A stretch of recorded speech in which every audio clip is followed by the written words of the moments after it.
mucho por Vale. culpa, Vale. culpa Del plástico, ¿eh?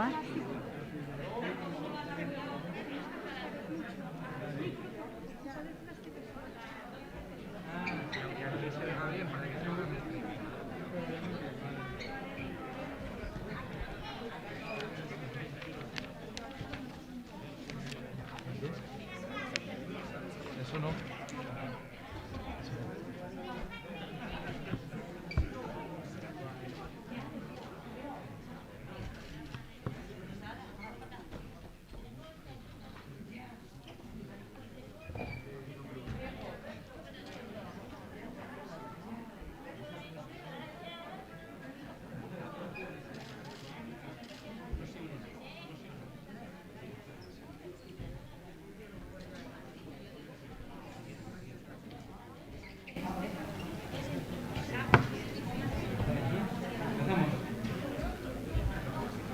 Bueno, buenas tardes. ¿Se escucha bien? Porque bien, tenemos un problema.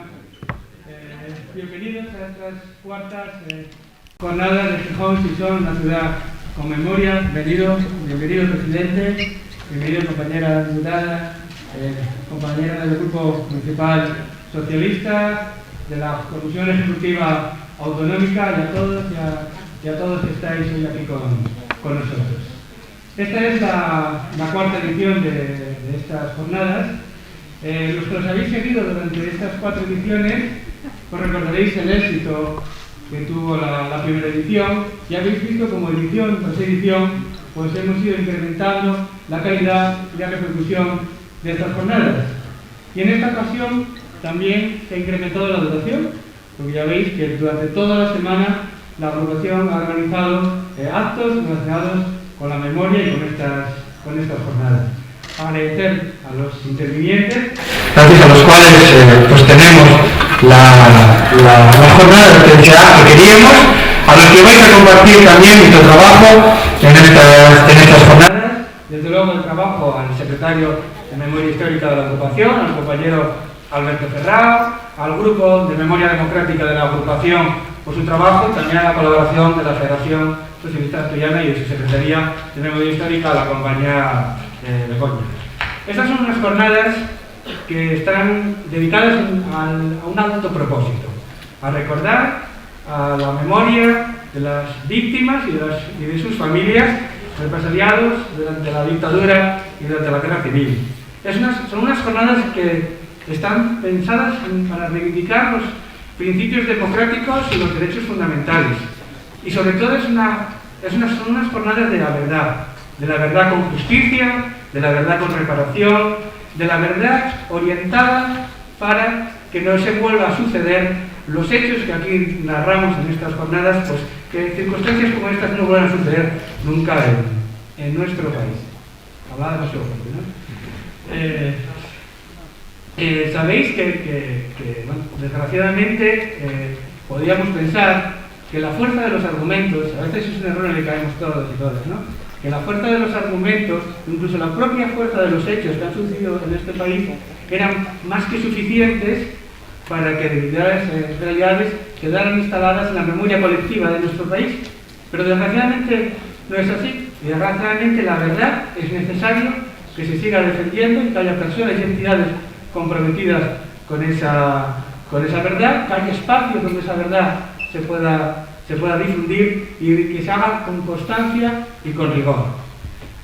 Y es necesario hacerlo así porque en nuestro país tenemos entidades y organizaciones que quieren ocultar esa verdad, que quieren que se olvide que en este país hubo represión, que quieren que se olvide la responsabilidad de los que ejecutaron esa represión y de quien la ordenó, e incluso llegan al extremo de querer culpabilizar a las víctimas.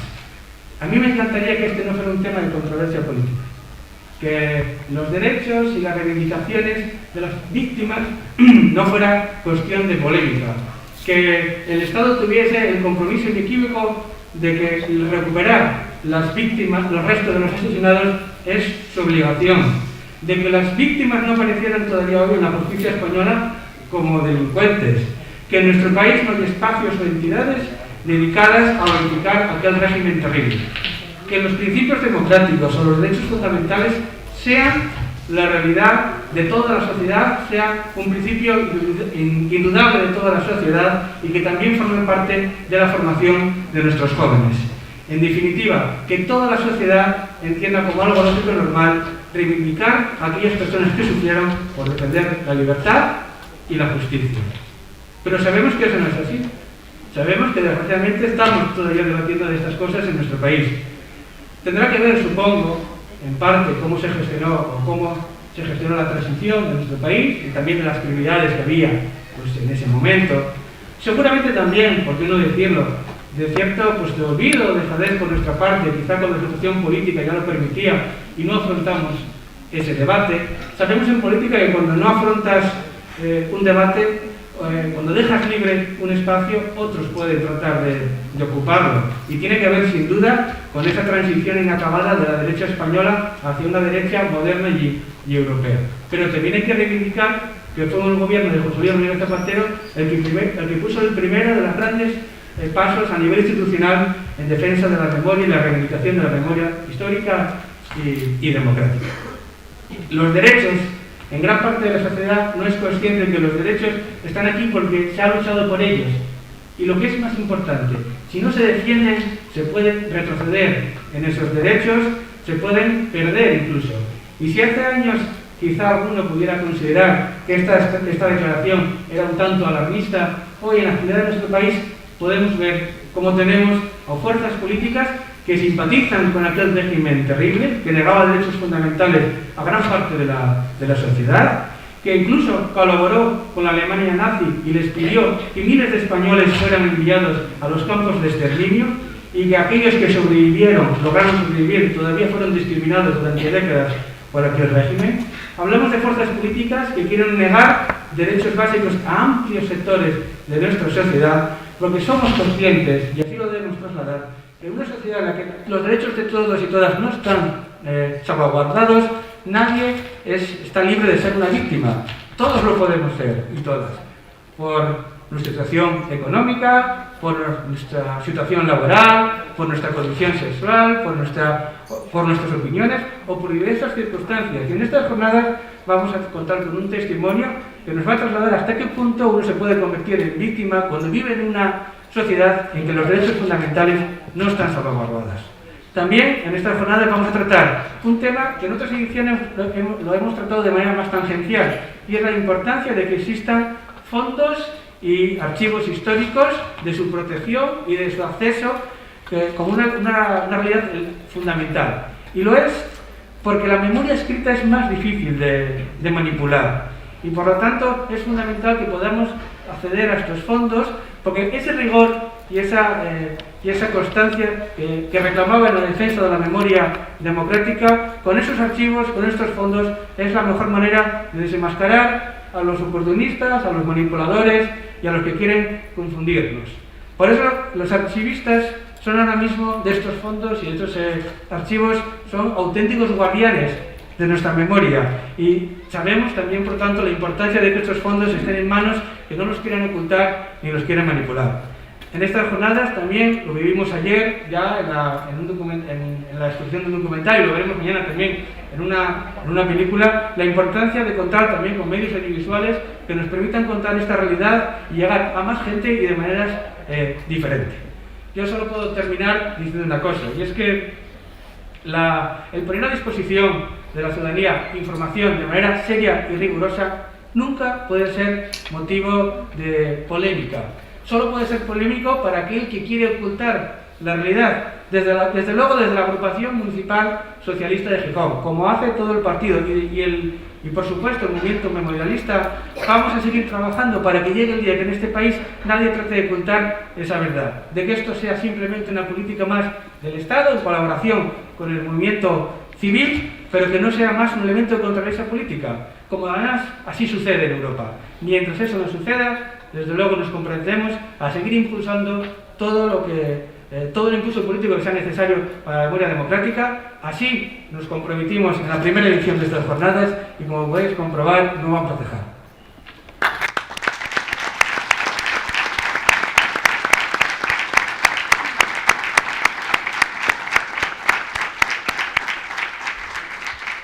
Y os dejo con nuestra compañera municipal, Salomé Díaz Peral, concejala de Memoria Democrática del Ayuntamiento de Madrid. Gracias, Iván. Buenas tardes. En primer lugar, por supuesto, voy a dar las gracias a Alberto Ferrao y a todo el grupo de memoria de la Agrupación Municipal Socialista por celebrar estas jornadas, por organizarlas y, por supuesto, por invitarnos. Para mí, desde luego, es un honor, es un lujo estar aquí compartiendo nuestra memoria con estos compañeros de mesa de lujo, con Carmen Calvo, con Adrián Barbón, con Iván. Aquí tenemos a nuestro presidente Tino Antuña, Maricuela, con todos vosotros. Muchísimas gracias por estar aquí. Como decía Iván, yo hoy estoy aquí en calidad de concejala de Memoria Democrática. Para mí, haber asumido esta responsabilidad no es asumir una materia más de trabajo, no es una materia cualquiera. Es un área para mí que tiene corazón, tiene sentimientos, tiene amor y gratitud a aquellas personas que creían que en una sociedad libre y en una España justa y democrática, y ellos y ellas lucharon por tenerla. Aquellas personas eran padres, madres, hermanos, amigos, compañeros, vecinos, vecinas, en fin, en definitiva, eran ciudadanos y ciudadanas, eran los nuestros, podíamos haber sido nosotros mismos. De hecho, aquí tenemos protagonistas de aquella historia, querido Tino y querida Maricuela, erais vosotros mismos. Vosotros y vosotras padecisteis y padecieron cautiverio, torturas, hambre, exilio, trabajos forzados, trabajo de esclavos y esclavas en empresas que se enriquecieron a costa de ellos y que en ningún momento han pedido perdón por ello. Han sido corresponsales en el mantenimiento de aquella dictadura. Homosexuales castigados y apartados de los suyos, mujeres violadas, estigmatizadas, rapadas, excluidas de aquella sociedad, el robo de sus bebés, fusilamientos, desaparecidos, en definitiva, el horror. Esta lista es tremenda y sería infinita, pero no está de más recordarlo continuamente. Era el horror. Por eso a veces hablar de memoria democrática es hablar de pérdidas, de ausencias, de dolor. Hace unos días en la televisión vi un fragmento de una entrevista a una nieta de un desaparecido y fue realmente emotivo. Le preguntaron, ¿qué le dirías a tu abuelo si lo tuvieras enfrente, si pudiera escucharte? Y ella, al borde del llanto, dijo, abuelo, te quiero mucho, te encontraremos. Pero lo dijo de una forma tan emotiva que parecía que que su abuelo estaba al otro lado de la línea del teléfono. De verdad, habría que escucharla. Es tremendo, es que necesitamos el duelo y necesitamos cerrar ese círculo, ese sufrimiento de esos familiares. Hoy nosotros y nosotras vivimos en ese país que ellos y ellas soñaban, pero francamente cuesta tanto que todos los sectores de la sociedad reconozcan aquel daño que se causó, aquella injusticia, aquel esfuerzo y aquel sacrificio de las personas que creían que la libertad, la democracia y la cultura eran algunos de los pilares en los que una sociedad justa podía sostenerse y en la que querían vivir y la que nosotros conocemos ahora. Y qué alto precio pagaron todos y todas. Cuesta tanto reconocer que el gobierno impuesto durante aquellos años de dictadura ejerció la represión y la violación de los derechos fundamentales del individuo. Nosotros y nosotras sabemos que es de justicia recordar, dignificar y llorar por los que sufrieron y por los que se quedaron en el camino sin poder ver esta España democrática y de derecho que tenemos ahora y en la que ellos creían. Pero también somos conscientes de que hay que reparar en la medida de lo posible aquel daño que recibieron, y ese daño se puede reparar a través de las leyes. El Partido Socialista inició ese camino con la Ley de Memoria Histórica en el 2007 y ahora continuaremos con la Ley de Memoria Democrática. Pero eso es una labor de gobiernos, del Congreso, pero la sociedad, todos nosotros, todos y todas, tenemos una obligación moral de agradecer la valentía y la lucha y el tesón para devolver la dignidad a este país, de no olvidar y de difundir nuestra verdadera historia, nuestra memoria, que a veces fue vergonzosa o es vergonzosa, pero también a veces muy honrosa, y a difundirla. Creo que tenemos la obligación de difundir esta memoria día tras día para que no se repita. Y ya termino recordando que en los meses más crudos de la pandemia aplaudíamos diariamente a aquellos sanitarios que luchaban por salvarnos la vida. Yo hoy aquí me gustaría que diéramos un aplauso como merecido homenaje por los que lucharon por nuestra libertad.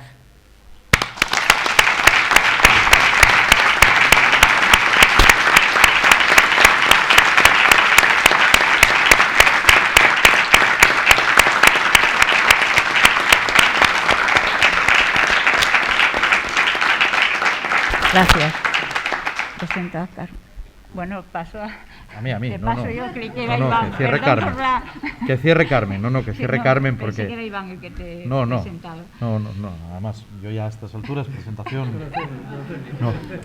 No, pero además porque quiero ser muy breve, porque a continuación tenéis otra conferencia además muy interesante que yo iré siguiendo en streaming porque tengo que ir a otra cosa que tenía también en agenda, pero que me parece un tema muy interesante. Así que lo primero quiero agradecer a los compañeros y compañeras de Gijón, al secretario de Memoria Democrática, a Alberto Ferrao, de Memoria Histórica, a todo el grupo de trabajo, por supuesto el trabajo que se desarrolla también desde el Ayuntamiento y, cómo no, a nuestra querida Carmen, que vamos a tener que hacer un dueto, porque ya nos tocó el otro día en Valencia un acto, aquel sobre feminismo, este sobre memoria democrática, o sea que yo estoy dispuesto, no tengo ningún problema. Quería hacer unas reflexiones muy breves porque lo interesante es que la escuchemos a ella. Yo estoy convencido de ello, ¿no? Por comenzar, yo creo que el principal problema que tenemos en nuestro país, y hay que reconocerlo, es que mientras otros muchos países del mundo que sufrieron también represión, que sufrieron dictaduras, que tuvieron guerras incluso civiles, hicieron siempre, posteriormente a ese periodo de su historia, o incluso la nazificación, ¿no?, o el fascismo en Italia, hicieron un proceso de examen crítico de lo que había sido aquel periodo histórico y lo que había supuesto desde el punto de vista de las libertades. En España no. En España sigue a día de hoy por hacer. Es decir, los escasos avances que se han hecho tienen mucho que ver también con nuestra situación histórica de cómo se hizo la transición y desde dónde partíamos en la transición. Pero a España le falta ese proceso. Y que no es un proceso contra nadie, sino es un proceso precisamente de que las heridas se puedan curar definitivamente. Podamos ir haciendo cicatrices, porque así como en Alemania hubo un proceso, un análisis posterior muy crítico de lo que había supuesto el régimen nazi, de por qué se tienen que avergonzar de aquel periodo histórico y qué lecciones sacan para el futuro, o en Italia del fascismo, o en otros muchos países, en América Latina, con multitud de dictaduras, se ha hecho ese proceso, en España no.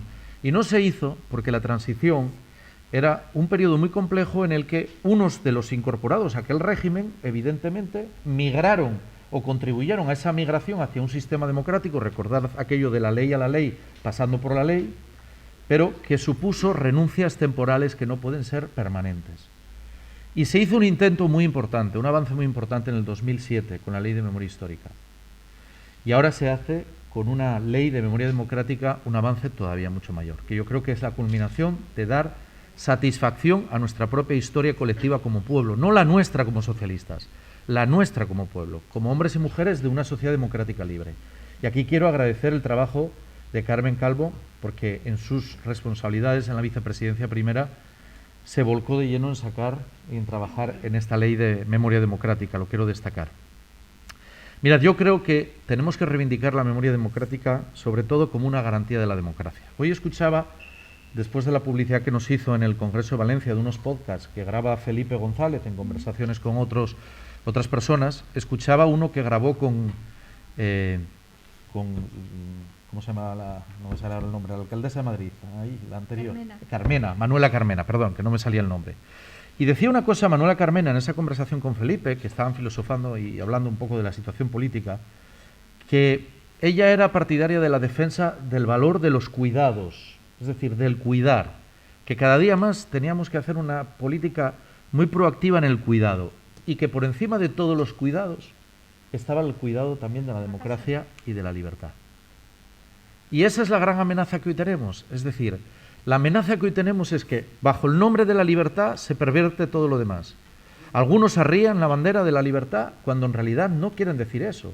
Lo que están diciendo es que defienden un individualismo. Venimos de un encuentro con chavales que hablábamos de esto precisamente. Un individualismo extremo, pero eso no es la libertad. La libertad, que además fue una conquista de tantas personas que lo dieron todo, supone mucho más profundo que una reflexión sobre lo individual. Esto no es un logro individual. Y evidentemente nosotros, como socialistas, siempre defendemos que al lado de la libertad hay un valor fundamental que no podemos olvidar, el de la igualdad. Porque sin igualdad la libertad no existe. Y sin libertad la igualdad tampoco existe. No olvidéis nunca que bajo la bandera de la libertad hay países en el mundo que han llegado a la desigualdad máxima. Y bajo la bandera de la igualdad hay países que aniquilaron la libertad. Pienso, por ejemplo, en los regímenes del Este. Eso no lo podemos olvidar, eso es también memoria. Por eso es tan importante hacer memoria democrática. Porque la memoria democrática, ahora que estamos en un proceso de vacunación masiva y en el que sabemos que es la única solución a la pandemia, la memoria democrática es la vacuna frente a la intolerancia y frente al odio. El hacer memoria, el poner encima de la mesa la realidad que nos ha tocado vivir, o que tocó a muchos de los nuestros. Yo, por ejemplo, está en esta sala un primo carnal mío, en nuestra familia paterna. Una hermana de mi abuela fue asesinada a palos, porque 3 de sus tíos eran guerrilleros antifranquistas. El último murió en 1950, Lizardo. Es decir, esa memoria nos tiene que servir ¿para qué? Para ser conscientes de que la democracia es muy frágil y que está sometida a tensiones de todo tipo, no solo desde la derecha, ojo, también desde los movimientos populistas de otro signo. La democracia hay que mimarla y tratarla con mucho cuidado. Por eso la memoria democrática pretende ser esa vacuna frente a la intolerancia. Yo creo que es muy importante que los socialistas hagamos memoria, no desde el rencor. Aquí no estamos reabriendo heridas ni pretendemos decirle a nadie una condena en pasado por sus familiares. No, porque no podemos juzgar a una persona hoy por quiénes fueron sus familiares. No decimos eso, ni mucho menos. Lo que sí decimos es que hay que poner encima de la mesa lo que significó para nuestro país, las heridas que siguen sin cerrar, los cadáveres que siguen sin recuperar, las familias que siguen sin tener los restos de los suyos, los lugares de memoria democrática que hay que preservar como si fueran sagrados, para que dentro de 100 o 200 años, como sucede en todos los países del mundo, y uno va, por ejemplo, a los campos, a Auschwitz, y ve y conoce de primera mano lo que sucedió allí, el error y el horror de la humanidad, nosotros tenemos que ser conscientes de eso. Y para eso sirve la memoria democrática. Para eso sirve la ley de memoria democrática. Así que, desde luego, este es un reto que nos tenemos que poner todos si queremos cuidar la democracia. Y no cuidamos la democracia para los socialistas. La cuidamos para el conjunto de los hombres y mujeres que componen la sociedad. Incluso la cuidamos para las derechas, para la gente de derechas, para que pueda defender sus ideas en libertad, que es lo que nosotros defendemos. Y para que ellos sean, sin complejos también, defensores de esa democracia. Y termino. Antes de darle la palabra a Carmen, yo el otro día lo decía y hoy lo quiero volver a decir aquí en Gijón. Mirad, Carmen tiene, yo creo que una trayectoria, un cariño entre la militancia, un reconocimiento de su ejemplo, de su compromiso y de su trabajo, pero tiene una grandeza que yo quiero destacar. Y es la grandeza que todos los que ocupamos un cargo político tenemos que aprender. Y es que está donde el partido le encarga en cada momento que el partido le encarga. Ha sido ministra en gobierno Zapatero, primero había sido consejera durante bastantes años en Andalucía, ha sido diputada, ha sido vicepresidenta del Congreso, ha sido vicepresidenta del Gobierno, ahora preside la Comisión de Igualdad, fue nuestra secretaria de Igualdad en la anterior Comisión Ejecutiva Federal y siempre está a disposición del partido, sabiendo y destacando que lo importante son eso, nuestros valores, nuestras siglas, nuestra historia, nuestra esencia, que las personas somos aves de paso, que sabemos que hay un principio y un final para todos nosotros, pero que lo importante es legar al futuro, que eso también es hacer memoria democrática, una organización que está al servicio de la libertad y la justicia. Así que muchas gracias, Carmen.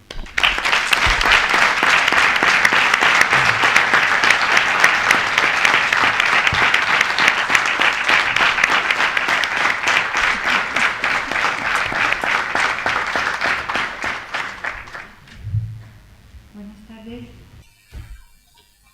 Lo decía Adrián, mi compañero presidente del Principado, político al que al que aprecio mucho por su manera de hacer las cosas y un amigo como queda de manera evidente. Podríamos hacer muchos duetos, sobre todo para sacar el lado más romántico, más noble, más importante de la política, porque yo estoy convencida de que ese es el lado en el que ganamos a mucha gente joven.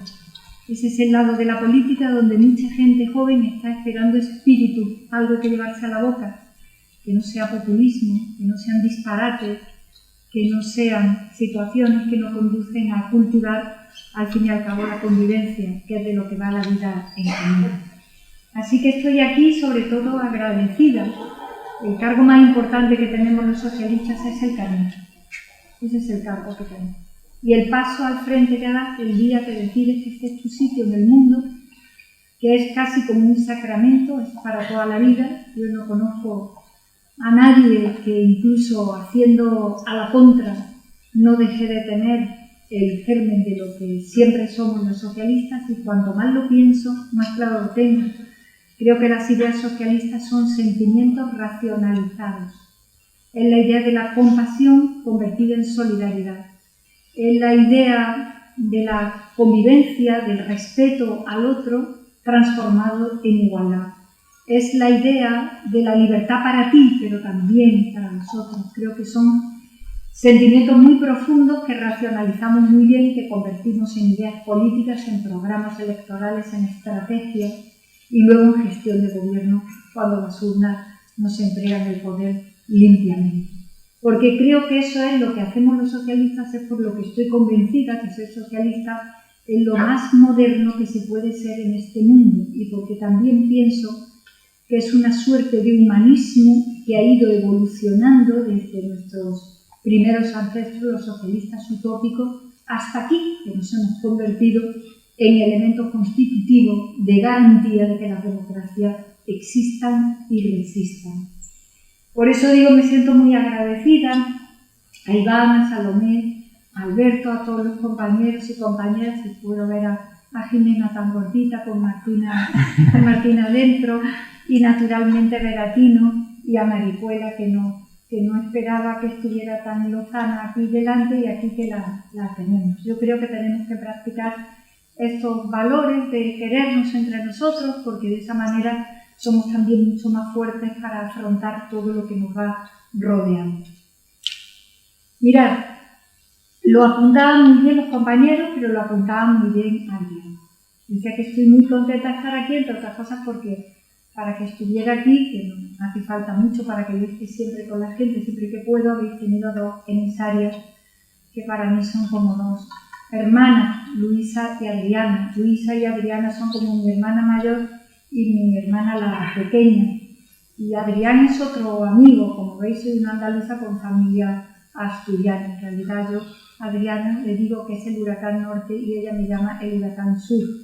Y nos conocemos las dos muy bien, y en este momento tenemos que estar todos ayudando a nuestra ejecutiva, a nuestro secretario y a nuestra vicesecretaria general, que se ha echado una responsabilidad en los hombros impresionante en tiempos muy complicados, y tenemos que estar todos para ayudar, y en este caso para ayudarla también mucho a ella. Aprovecho a decirlo aquí porque aquí estáis sus amigos, los compañeros, su lugar de nido, como ella llama a su Asturias. Mirad, los seres humanos somos tiempo, no somos otra cosa. Cada quien puede analizar la vida como le parezca oportuno, puede tener ideas religiosas incluso, ninguna acerca de la existencia, materialismo puro, pero en cualquier caso nadie puede discutir que los seres humanos somos una porción de tiempo.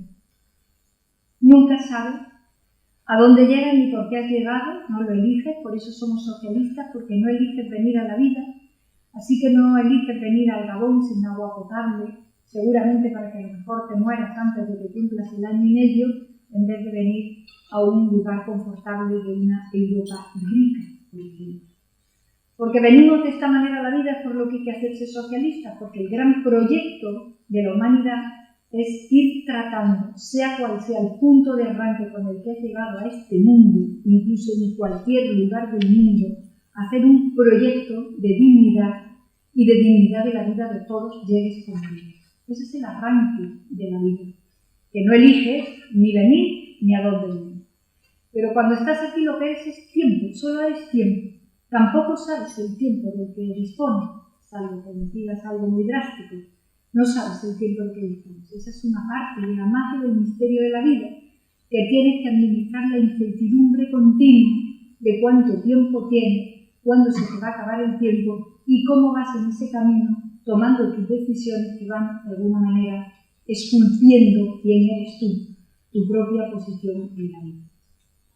Eso es muy importante, porque a lo largo de ese tiempo donde ocurren las cosas es donde tenemos que situar la memoria democrática.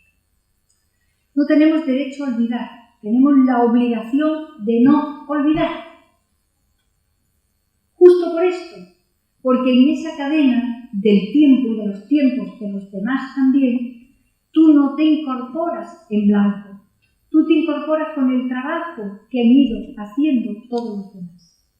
Nosotros nos incorporamos a la transición política para recuperar las libertades y la democracia truncada en la guerra contra el fascismo española, gracias al esfuerzo de quienes se dieron cuenta que a España había que llevarla a un modelo democrático. La Segunda República Española, independientemente de que intentara ser una república, sobre todo lo que intentó España es ser una democracia. Eso es lo que de verdad intentó España en el 31 y con la Constitución republicana. Ese fue el gran intento.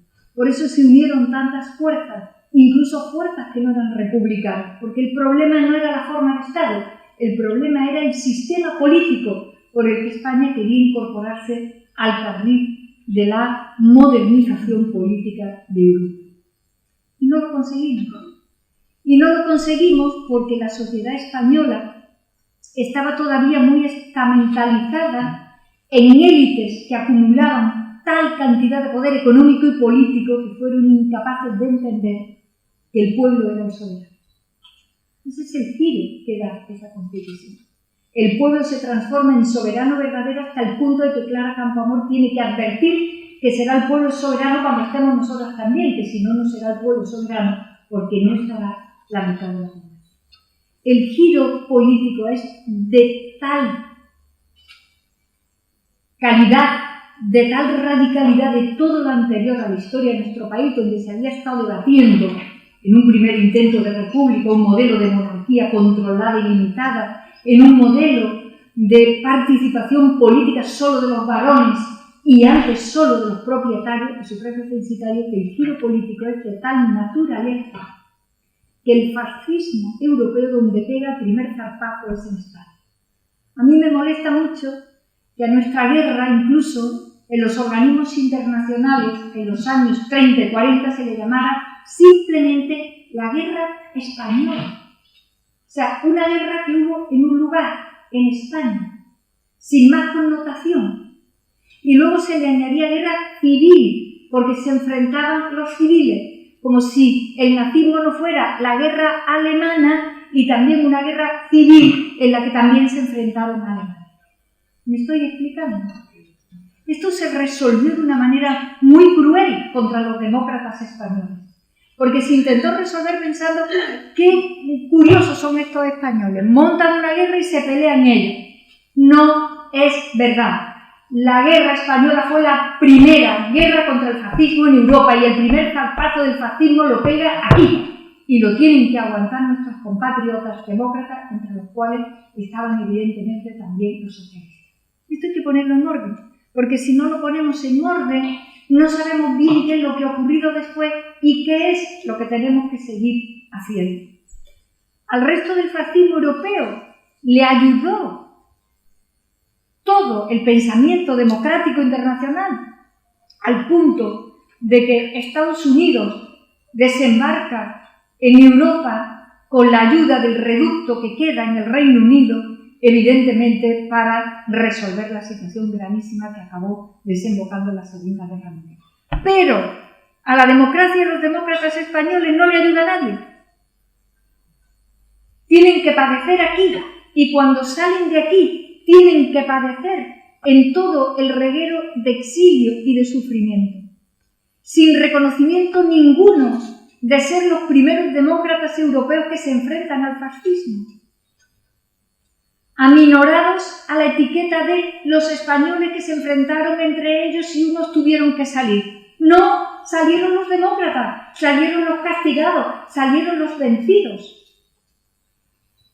El otro día, en el Congreso, había una exposición de la Fundación Pablo Iglesias, donde estaban nuestros compañeros en el campo de concentración de Dachau, donde habían cosido su bandera del PSOE y seguían reivindicando las ideas. Que yo les dediqué a ellos unas palabras, porque eso es militar de verdad. Eso es sufrir y llevarte la sigla literalmente con la vida puesta. Y los últimos que salen de Mauthausen salen con un manifiesto para pedir fraternidad, que hay que tenerlo, para pedir fraternidad cuando sales pesando 25 kilos de un campo de concentración. Esa es la grandeza. Por eso es por lo que estamos peleando cuando hablamos de memoria. Por recordarlos, reconocerlos, nombrarlos, colocarlos en su lugar y saber que venimos de ellos. Pero que los siguientes, los que ahora son más jóvenes, aquí vendréis también de ellos y de nosotros. Que esto es una cadena de tiempo y nada más que una cadena de tiempo en la vida, al fin y al cabo. Y este es el problema que hemos tenido en nuestro país con la memoria, que hemos tenido primero casi que identificarla, desenmascararla, desescombrarla de lo que el franquismo pretendió. Se mantuvo neutral en aquella guerra, entre comillas, la neutralidad, y pareciera que aquí no había ocurrido. Los españoles tan originales, tan raritos, tan especiales hermosos. Así llegamos a la década de los 70 sin haber podido construir una democracia digna como la que tenemos ahora. No es solo la mayor de las obligaciones que tenemos y que va en este proyecto de ley que ya inició su camino. No es solo exhumarlo, reconocerlos a todos y darle las gracias y el descanso a sus familias y a su sufrimiento. No es solamente eso, es poner en orden una parte muy importante de lo que le ha ocurrido a la historia de este país. Nosotros no somos una excepción en Europa, nosotros no somos una rara avis en Europa. Lo que aquí hubo que combatir era la negación de las libertades y de la posibilidad de convivir con ideas diferentes, de la que hemos tenido un epifenómeno hasta hace 10 años con ETA.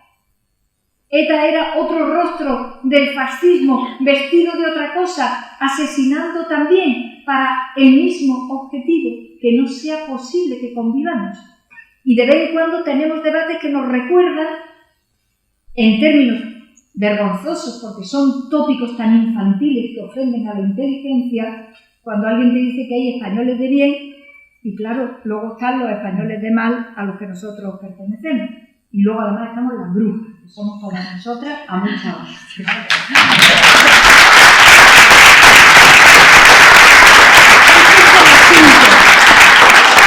El asunto es que construir el lado colectivo, como decía Adrián, es complicado. La democracia como idea es muy larga en el tiempo.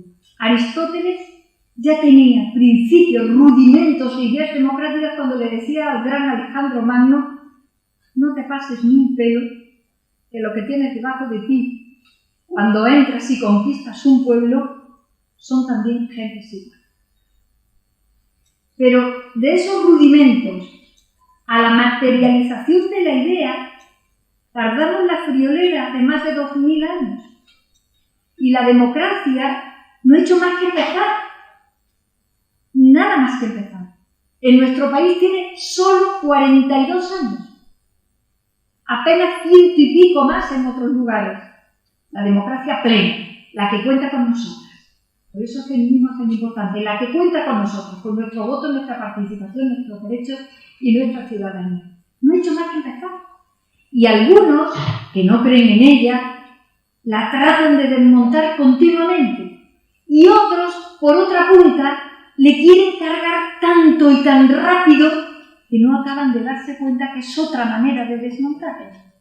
Y esa es la gran tarea de los socialdemócratas. Esa es la gran tarea de los socialistas. ser demócratas primero y socialistas después.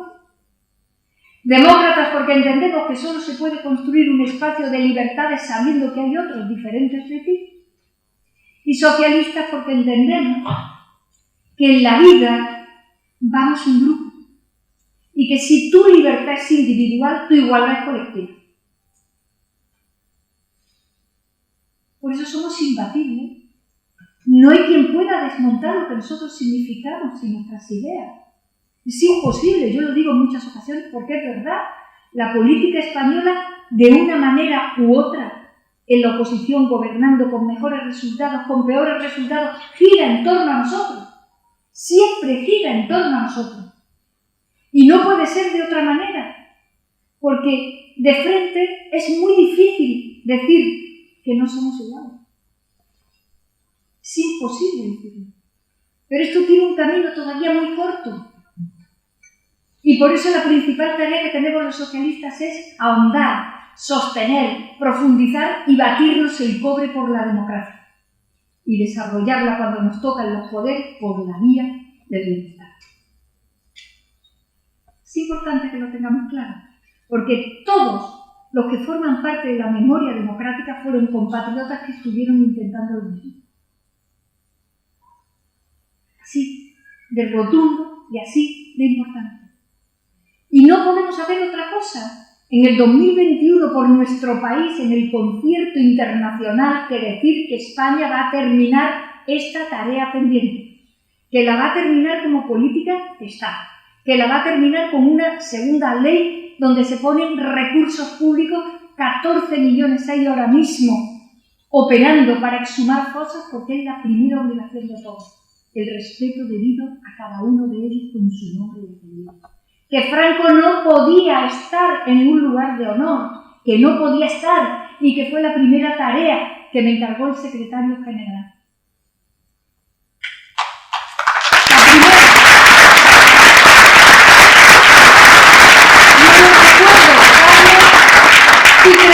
Y le dije, el presidente Zapatero, del que yo también fui ministra, tengo el honor de ser la única mujer de este partido que acompañaba a dos presidentes. Digo, el presidente Zapatero lo intentó cuando la ley del 2007, pero la verdad es que jurídicamente sabíamos que era una tarea muy compleja y todo no se puede hacer. Y le dije, pero yo meto la cabeza en la reja y tendrán que sacar la reja, porque yo la cabeza no la voy a sacar. Ya está.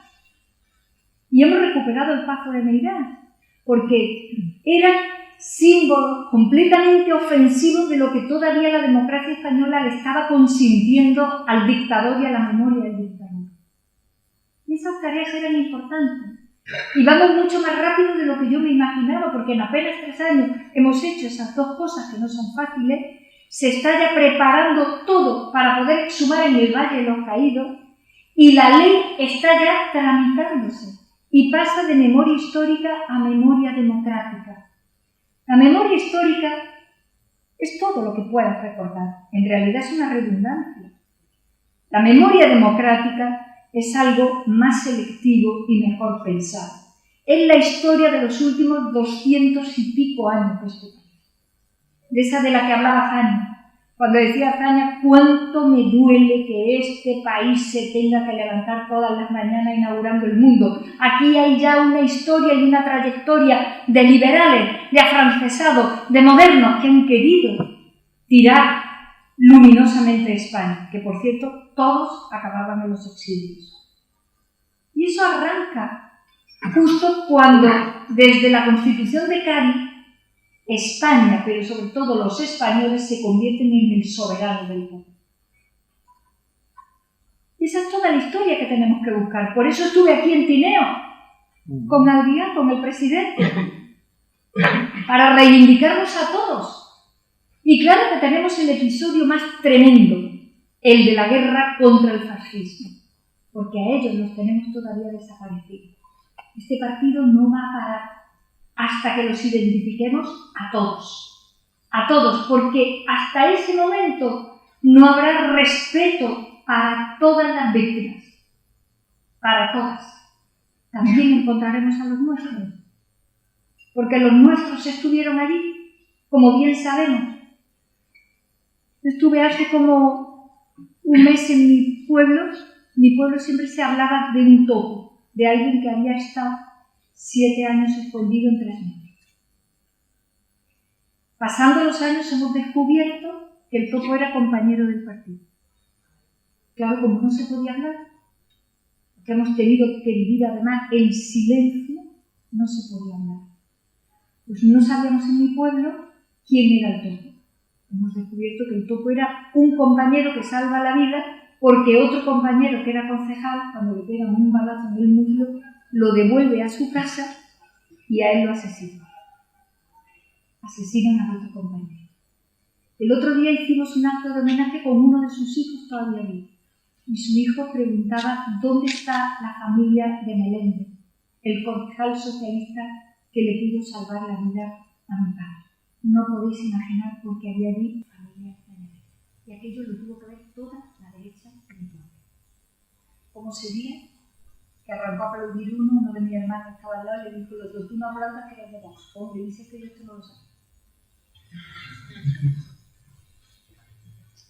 Esto es lo que tenemos por delante, esta es la tarea que tenemos por delante. Como decía muy bien Iván, encontrarnos con la verdad. Con toda la verdad nos tenemos que encontrar, con toda la verdad. Y tenemos que hacer una tarea de dignidad. Y nosotros somos los llamados a hacerla y a hacerla bien. Por eso hicimos la ley del 2007, por eso tenemos la ley del 2021. Y en esa ley vamos a abordar lo más importante. Anulación de juicio, que se le llama juicio, pero que no lo eran en absoluto, donde hubo condenas absolutamente inaceptables para una democracia. Y no valen los debates falsos. Esa ley declarará nulo de origen ese juicio, no habrá más trámites que hacer, desaparecerá el juicio, la condena, los antecedentes penales, etcétera, etcétera. Lo abordaremos colectivos absolutamente masacrados y vilipendiados, entre los cuales estaban, por supuesto, los colectivos LGTBI y todo el daño tremendo contra la homosexualidad que pudo hacer la dictadura.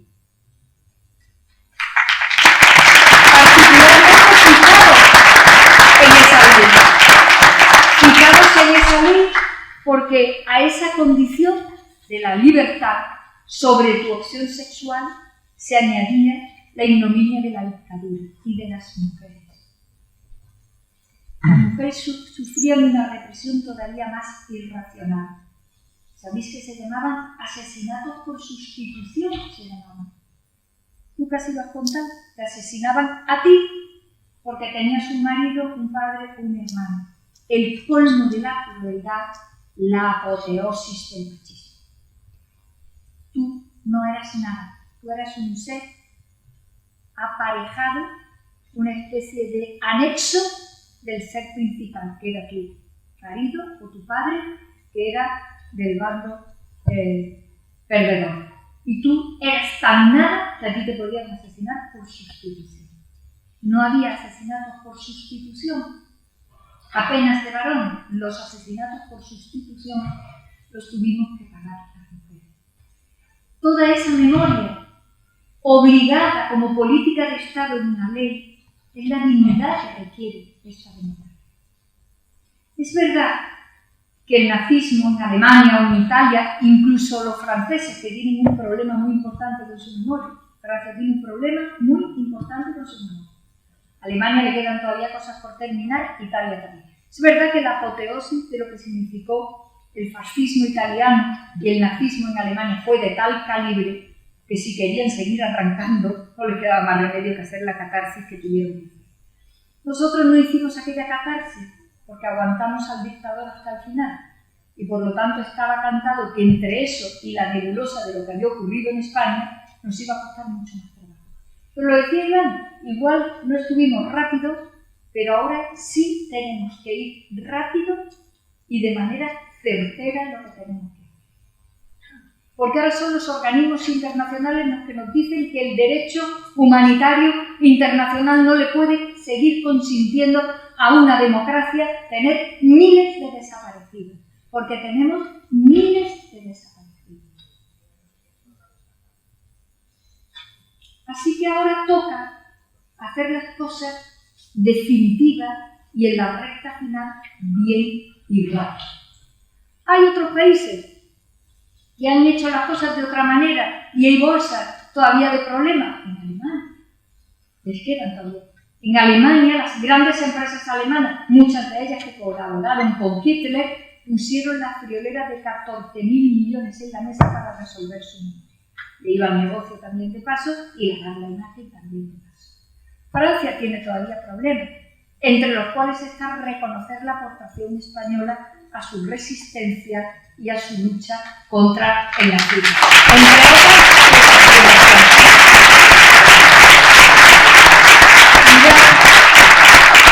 Entre tuve la suerte de conocer al último de Mauthausen, que casualmente era un paisano también de Córdoba.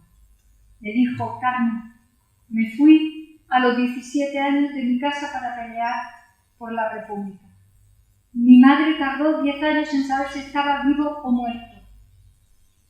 Acabé en Mauthausen y lo volvería a hacer, pero lo que más me duele es que la democracia española haya tardado 41 años en venir para la democracia, porque yo del tirano no esperaba nada. El tirano me quitó hasta la nacionalidad, hasta mi condición de español también desapareció con aquello.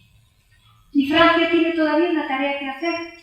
Evelyn Mesquida, que estáis aquí, conocéis bien, que agradezco mucho a los especialistas, a los expertos y a las asociaciones memorialistas de este país, que son las que han aguantado la antorcha todo el tiempo. Evelyn Mesquida me contó hace poco cómo fue la famosa batalla de la Madeleine, de la que se sienten tan orgullosos los franceses en su lucha contra los alemanes. ¿Sabéis cómo fue? Una división entera de nazis contra un grupo que le hizo frente. Los nazis, el general nazi no calculó lo que tenía enfrente, no sabía exactamente lo que tenía enfrente, y aquello se dilucidó rindiéndose la división. Cuando aparecieron 42, le dijo el general nazi: bueno, ya nos hemos rendido, que aparezca todo el mundo. Y le dije: que no, somos nosotros. Dice: ¿nosotros? Dice: sí, nosotros, 42 españoles antifascistas. El general nazi sacó su pistola y se suicidó delante de él. A Chorlitz, cuando lo detienen en París, el general de los dos que estaban en París, a Chorlitz, cuando lo detienen en París, lo detiene uno de la 9. Y cuando va a detenerlo, le dice: bueno, yo exijo que a mí me detenga alguien con un rango suficiente, yo soy un general, la guerra tiene sus reglas, y que me detenga alguien con galones. ¿Y usted quién es? Le dijo: yo, un español. Y le dijo: un español sin galones viene a mí a detenerme. Y dice: se lo voy a repetir, un antifascista español. Fue el que detuvo a Chorlitz. Porque la noche de África, 30 kilómetros de París, los últimos que murieron a balazos fueron 9 compatriotas, entre los cuales había anarquistas y socialistas para entrar en París. Tenemos una historia muy honrosa. Y las derechas se equivocan si no negocian esto con nosotros. Porque este no es un asunto de combate ideológico, este es un asunto, como decía Adrián, de sostener la democracia. Por eso, pelear por la memoria democrática es pelear por el futuro de la democracia. Y como decía Saramago, la memoria tiene mucho por venir. Gracias.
Esto hay que quitarlo, ¿vale? Me lo llevo yo ahora. Espera, por aquí. Al revés. Al revés. Así. Mira, voy a ponerla.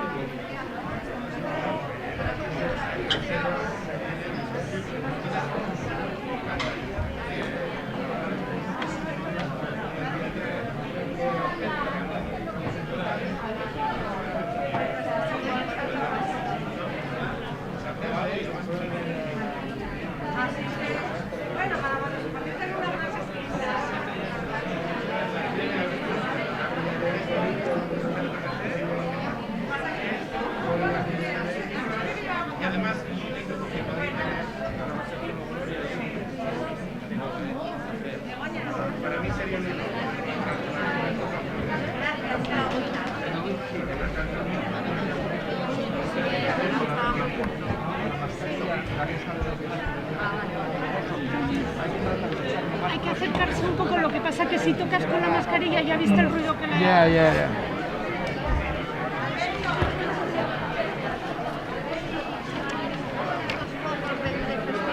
Pedir por favor que vamos a empezar la siguiente charla.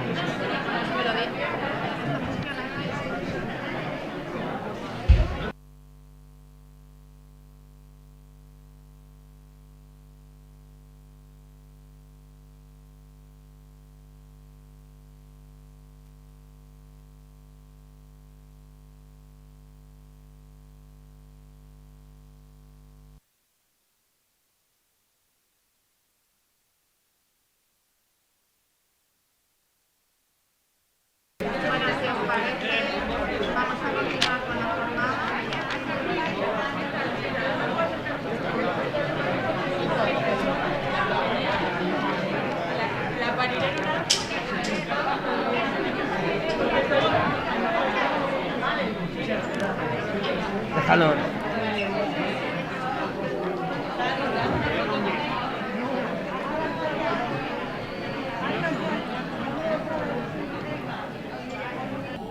Ya se hizo alusión a ello durante la presentación.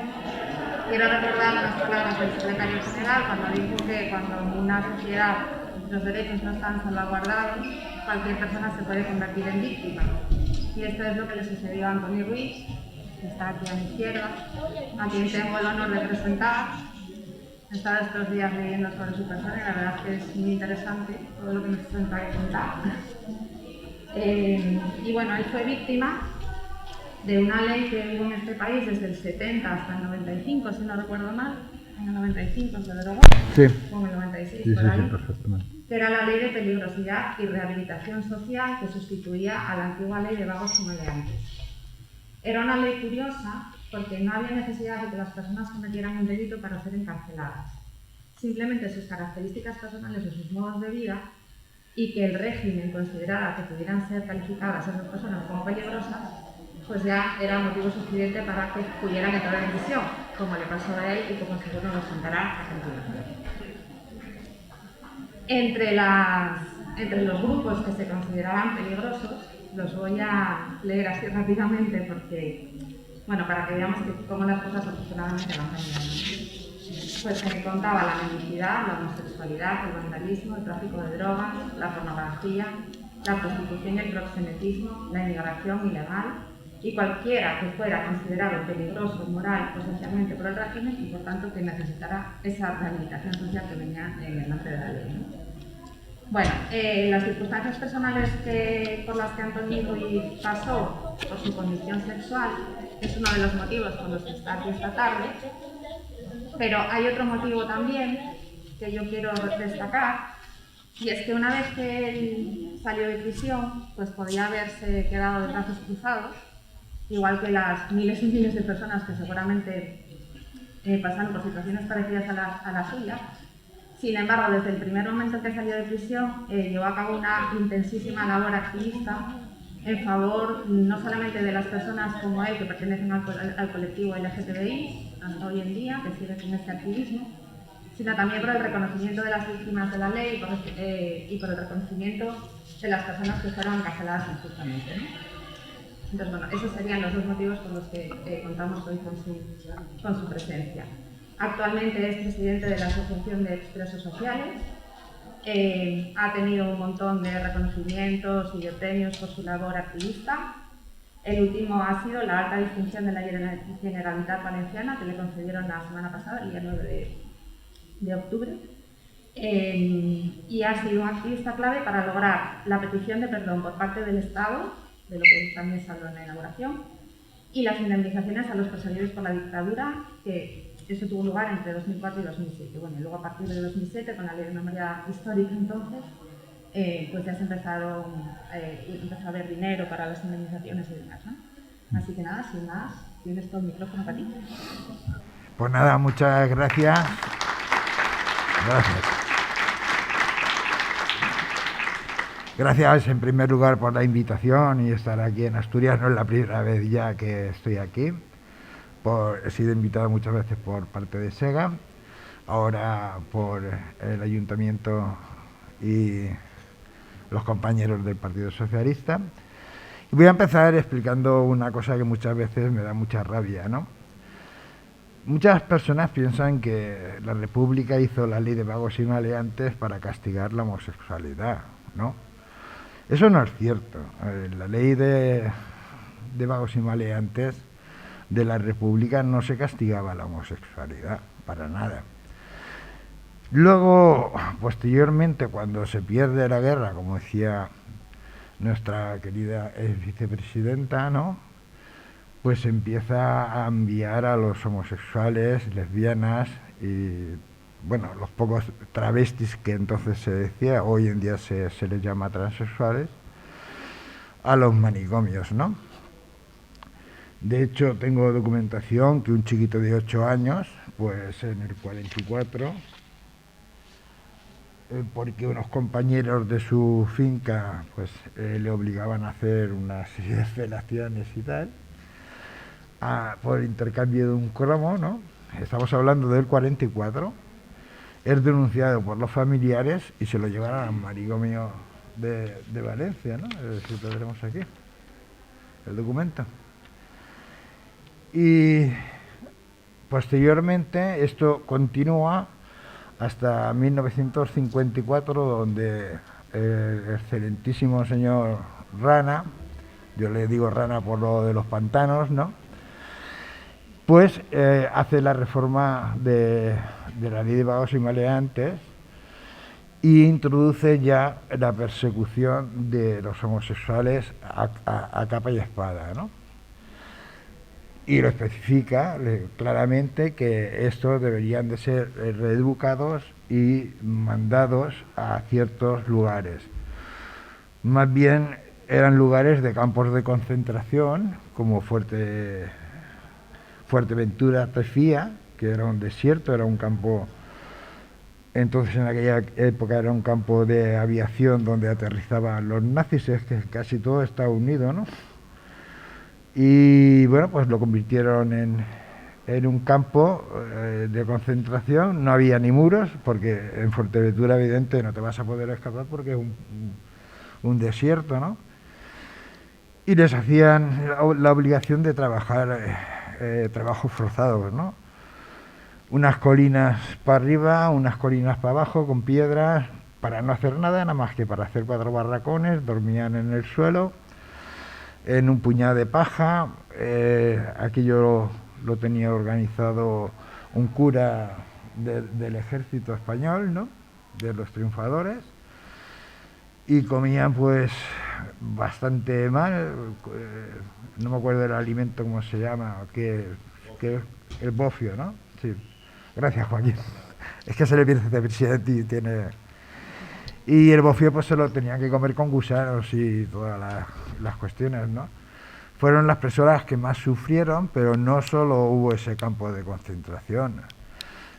Tuvimos la prisión de Anclader de Oca, donde también muchos homosexuales fueron condenados con la ley de vagos y maleantes. Y bueno, calculamos que aproximadamente pues hubieron unos 5.000 represaliados. Entonces estas personas, una vez cumplían su condena en muy malas condiciones y en trabajos forzados, como me sucedió a mí, que ahora lo comentaré, pues eran desterradas, ¿no? Desterradas era desarraigarlos de su propia población, es decir, de aquella gente que conocía y le podía ayudar para poder sobrevivir, ¿no? Pero la policía pues ya se encargaba de ir a los trabajos que hubieran realizado antes de ser detenidos e indicarle a los jefes que eran homosexuales y que habían estado en prisión y que por lo tanto no podían trabajar. Pues claro, pues la mayoría, pues algunos se dedicaron a la prostitución y otros a la delincuencia, ¿no?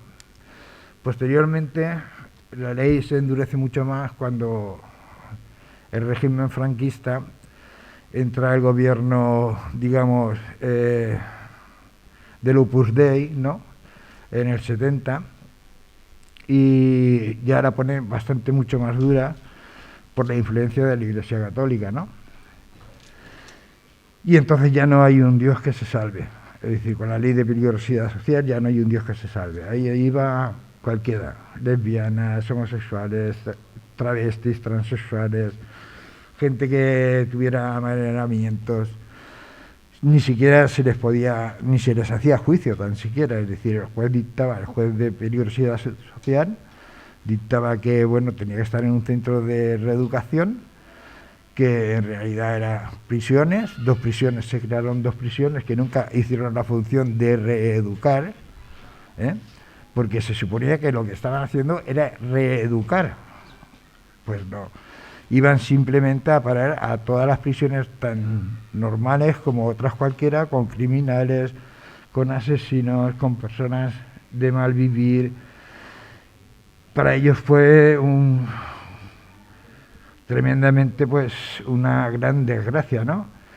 Porque se tenían que estar protegiendo, nos teníamos que estar protegiendo. A veces hablo como, sí, a mí no me hubiera pasado, ¿no? Protegiéndonos de delincuentes comunes, de asesinos, de los propios funcionarios que instigaban a que nos violaran, los presos comunes, y todo este tipo de cuestiones. Yo, en 1995, salí un día de mi casa. Yo, bueno, estuve 3 meses en la prisión, en el 76, con 17 años, y pisé 3 prisiones. Primero la de Valencia, cuando me declaré homosexual sin haber cometido ningún tipo de delito, simplemente en mi casa, en mi domicilio, en mi comedor, a mi madre, que era homosexual. Esta le confesó a una monja que, bueno, que tenía un hijo homosexual, y esta monja me denunció la brigada criminal. Al día siguiente, 4 secretas a las 6 de la mañana se presentaron en mi casa. Y nada, pues me levantaron de la cama, me esposaron, me metieron en un coche camuflado y estuve 3 días y 3 noches recorriendo Valencia para que denunciara a homosexuales, ¿no? Tener en cuenta que yo tenía 17 años. Ellos lo que intentaban era intimidarme y pasearme por todos los sitios donde acudían homosexuales para que yo pudiera denunciar a algunas personas más y no llevarme a mí a la cárcel, pero sí a llevarse a muchos más, ¿no? Yo eso lo entendí, con 17 años lo entendí, porque, hombre, cuando uno sale por ahí a hacer cruising, que hoy día se llama cruising, pues ya te vas enterando un poquito de las cosas, y dije, pues yo no canto ni por soleares. Entonces estos señores cogieron un tremendo cabreo y dijeron, bueno, este no ha cantado, después de todo lo que le hemos forzado, le hemos obligado incluso a que lo violaran en el calabozo a instancias de un gris, y no canta y no hay manera, pues tenemos que presentarlo al juez de peligrosidad social, ¿no? Y este señor dictó, pues, la orden de ingreso mío en prisión, engañándome a mí a la monja y a mi propia madre, ¿no? Porque lo que le indicaban es que me iban a llevar a un colegio para reeducarme. Pues bueno, pues los colegios se convirtieron en 3 universidades. La Universidad Cárcel Modelo de Valencia, la Universidad Cárcel de Madrid Carabanchel y por fin la Universidad de la prisión de Badajoz, ¿no? Que es donde mandaban a los homosexuales pasivos. A mí me mandaron allí por la edad, simplemente. No porque si soy pasivo o no soy pasivo, que eso a vosotros no os interesa para nada, ¿no? Y bien, y entonces pues yo una vez salí, como ha dicho la compañera, y cruzaba la calle ya teniendo un trabajo honrado y tal, me había tenido que dedicar a la prostitución, porque hubo unos años que me tuve que dedicar a la prostitución. Pues teniendo un trabajo honrado, salí de casa, que había habido un atentado, y salí sin el carnet de identidad, pero para comprar una barra de pan. Y un coche de la policía municipal, ¿no?, me para, me pide el carnet, le doy los datos personales míos, lo identifica, se mete uno, lo identifica por la radio y aquel sale. Y le dice al otro, oye, ten cuidado que este es maricón. Eso fue en 1995, ¿eh? No les estoy hablando. Entonces, claro, yo me quedé alucinado. Me vino toda la imagen de las prisiones, me vino todos mis compañeros sufriendo, las violaciones, las palizas, las formas que tenían de tratarnos, ¿no?, los funcionarios. Dije, bueno, pues esto se tiene que acabar de alguna manera. Y entonces le pregunté, bueno, oiga, ¿y usted cómo sabe que yo soy maricón? Y me dijo, si quieres saber algo más, pues consíguete un abogado. Y es la única vez que le he hecho caso a una autoridad uniformada, ¿no? Me fui, conseguí un abogado. Y bien, al principio eran muy reacios a coger el caso, los abogados. Por desgracia aún quedan bastantes que pertenecen al régimen o han colaborado con el régimen. Y bien, hasta que encontré un chaval joven y él se hizo cargo del caso, del expediente judicial, porque yo quería saber qué es lo que ponía ese expediente judicial y qué se decía de mí, ¿no? Es decir, porque en plena democracia que hubiera un expediente abierto y perjudicándome con los antecedentes penales y todo esto, era increíble para mí, no me entraba en mi cabeza. Yo pensaba que habíamos avanzado en democracia, en libertad y todas estas cuestiones, ¿no? Y bueno, pues el juez de vigilancia, que ya había cambiado, el juez de vigilancia penitenciaria, me denegó el expediente para que yo supiera qué es lo que decía. Le recurrimos a la audiencia. La audiencia fue reacia también a entregarnos ese tipo de documentación. Y bueno, al final pues el Consejo General del Poder Judicial, ese que estamos todos con unas ganas tremendas de que se renueve, y de que el señor presidente, si tiene cara y tiene vergüenza, dimita de una vez y se marche ya a su casita, pues nos dio la razón por 2 veces. Y entonces se me entregó el expediente de peligrosidad social, y ahí me di cuenta que había un trabajo muy grande que realizar. Es decir, ¿por qué había un trabajo muy grande que realizar? Porque todos los expedientes de todos los homosexuales en España estaban en los juzgados y podían ser consultados por los jueces o por los secretarios de los juzgados. Entonces, aprovechando la razón que nos dio el Consejo General de Poder Judicial por 2 veces, les obligamos a retirarlos, a expurgarlos, se llama expurgar, a retirarlos de todos los juzgados y a ser mandados a cada comunidad autónoma en lo que son sus consejerías de cultura, es decir, que los tienen las consejerías de cultura. Es decir, si Asturias ha tenido, como veo por aquí que hay algún caso, los ha tenido, ahora están en manos de la comunidad autónoma de Asturias, ¿no? O en Valencia, que los puedes... Bueno, aún no se pueden visitar porque estamos en proceso de recuperación y de tratar los expedientes, Pero hay un ejemplo muy claro que es lo que se debe hacer, tanto en Valencia como en Asturias, como en cualquier otra comunidad autónoma, que es recuperar esos expedientes, restaurarlos y ponerlos al servicio de los investigadores académicos y los archivistas, que son los que tienen que hacer esa labor, evidentemente, ¿no? ¿Por qué? Porque contienen mucha documentación y nos da la idea de cómo organizó la dictadura la represión contra personas que, al fin y al cabo, eran ciudadanos normales y corrientes, simplemente teniendo una orientación sexual distinta, pero que no era perjudicial ni se iban a levantar en armas contra ella, ni mucho menos, ¿no? Pero aquí entraba también la Iglesia, claro, que ya lo he comentado antes, ¿no? Y que fue la que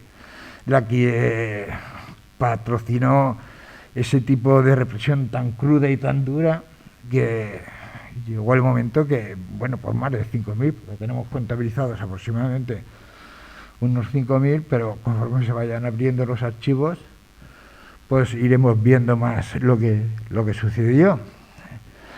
Y luego pues empezamos a trabajar la cuestión con nuestra querida vicepresidenta y el presidente Zapatero de la Ley de Memoria Histórica. Y bien, recibí, creo que estaba Joaquín, recibí una llamada de Pedro Cerol, en paz descanse. Y estaba yo en el Congreso negociando esa ley y me dijo: saca las indemnizaciones de los expresos sociales de la Ley de Memoria Histórica, porque no va a haber dinero para esas indemnizaciones, ¿no? Entonces, con buen criterio, creo yo, Joaquín, que lo hicimos, la sacamos de allí y simplemente quedó por cuestiones sexuales, que es el título que se nos reconoce como represaliados. En 2009, en los presupuestos generales del Estado, negociamos con los grupos parlamentarios. Es verdad que lo apoyó hasta el PP. Costó, pero no tuvo más remedio que tragar. Y pusimos una partida de 4 millones de euros para indemnizar a las personas homosexuales o transexuales que hubieran pasado por la prisión a partir de un mes, y el tiempo correspondiente pues había un baremo que se les aplicaba y se les indemnizaba. Y hasta el momento pues ha habido de peticiones 183.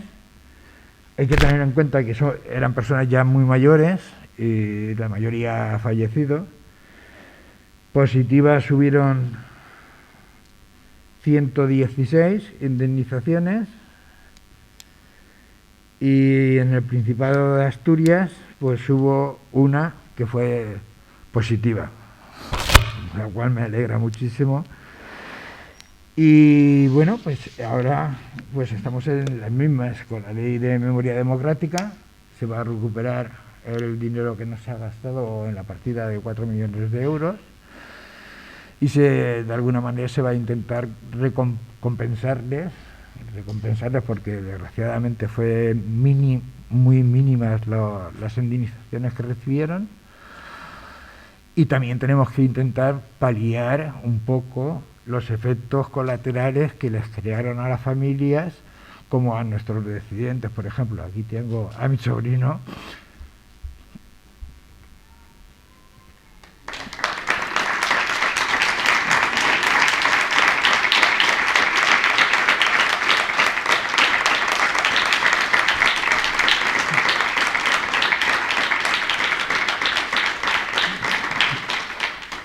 que por causa de llevarse a su padre, la monja, al convento para preguntarle si su hermana había tenido relaciones con él, pues ha tenido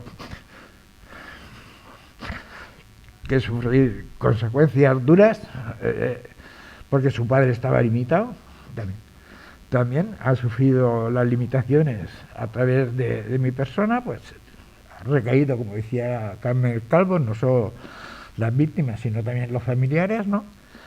Y él es una de las partes perjudicadas. Y por lo tanto, pues vamos a ver de qué manera lo podemos encajar para solucionar todo este tipo de temas y repararles un poco la vida, ¿no?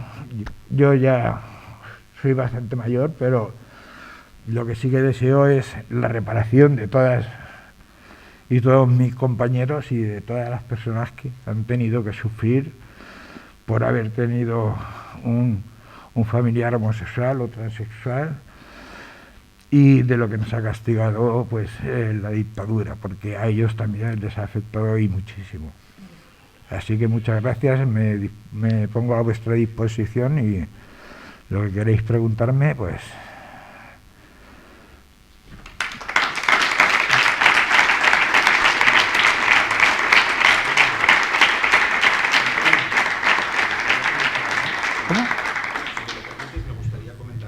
Sí, claro.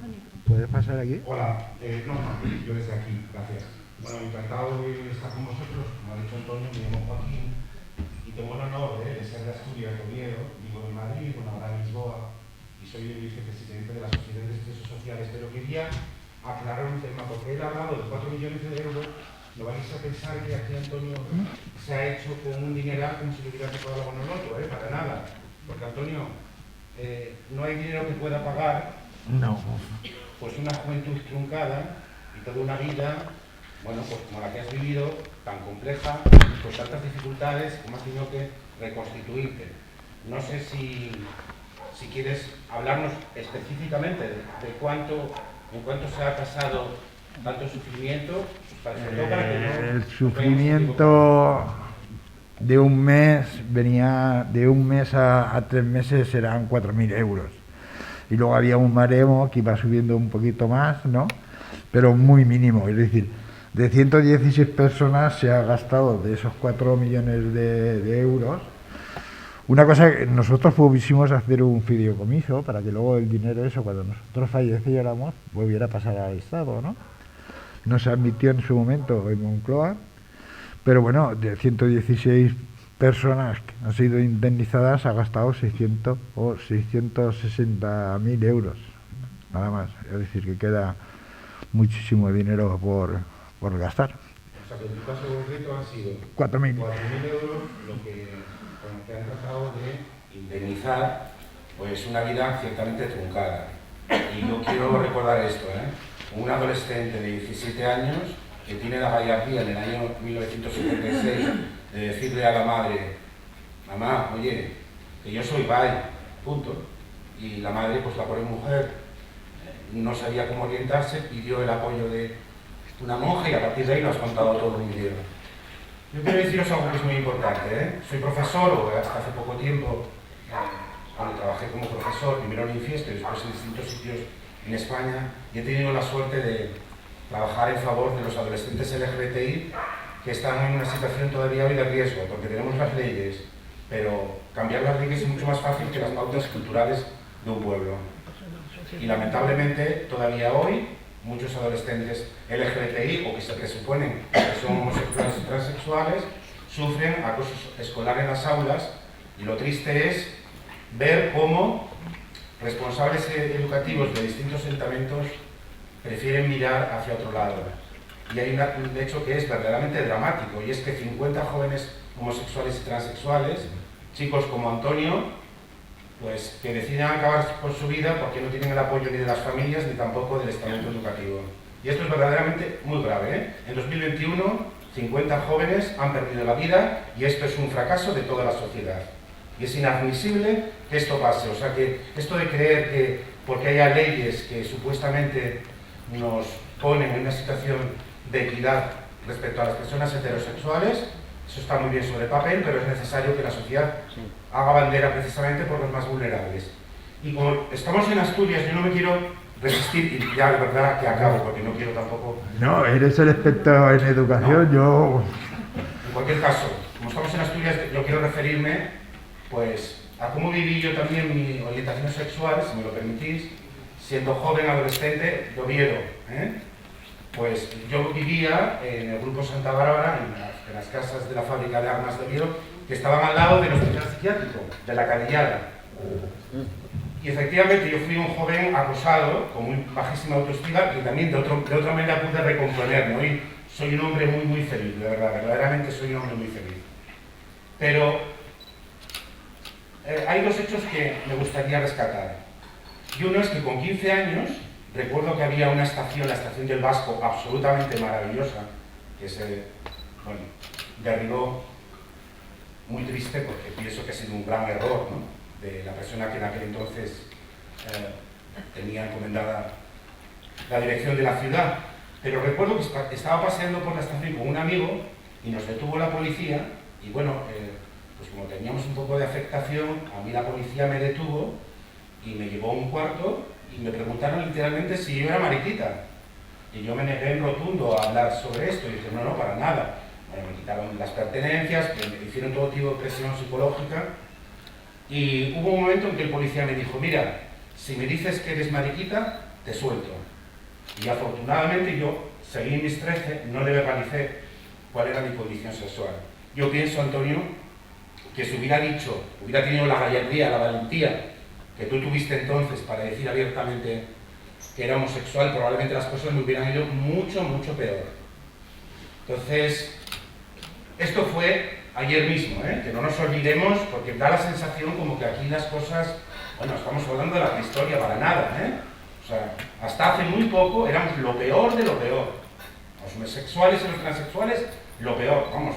Yo recuerdo en una visita precisamente de unos alumnos de Tenerife, cuando yo trabajaba en la isla de La Palma, ahora tristemente famosa, recuerdo que al poco de llegar me dijeron, oye, que acabas de llegar, mira, aprovecha esta visita de estos alumnos de Tenerife que van bordeando la isla, quedándose en centros educativos para conocerla, para acompañarme. Yo, bueno, encantado.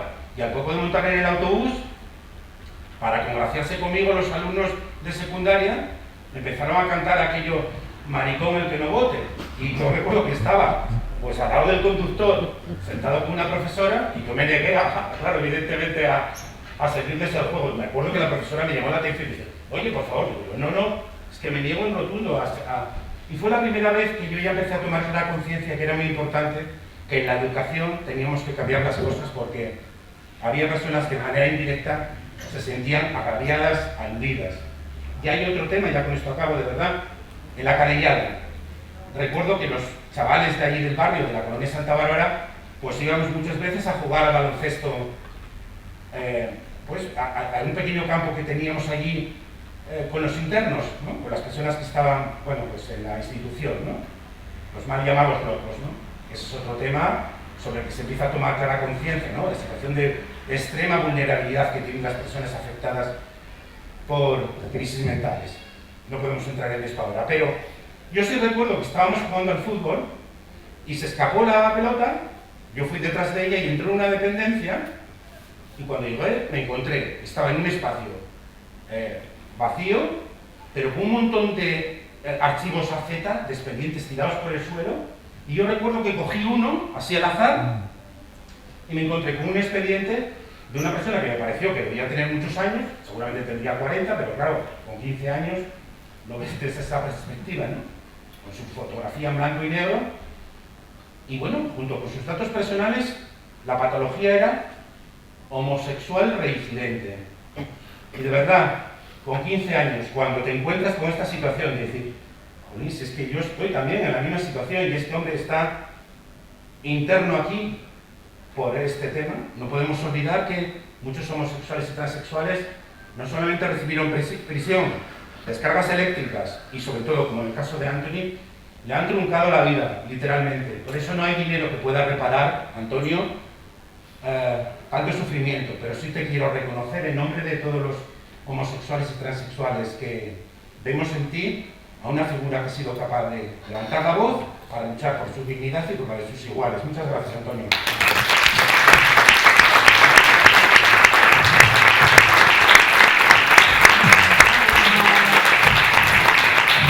Bien, si me perdonas, otro de los mitos que hay, o suelen los escritores o los historiadores incurrir, es que las lesbianas no iban a prisión.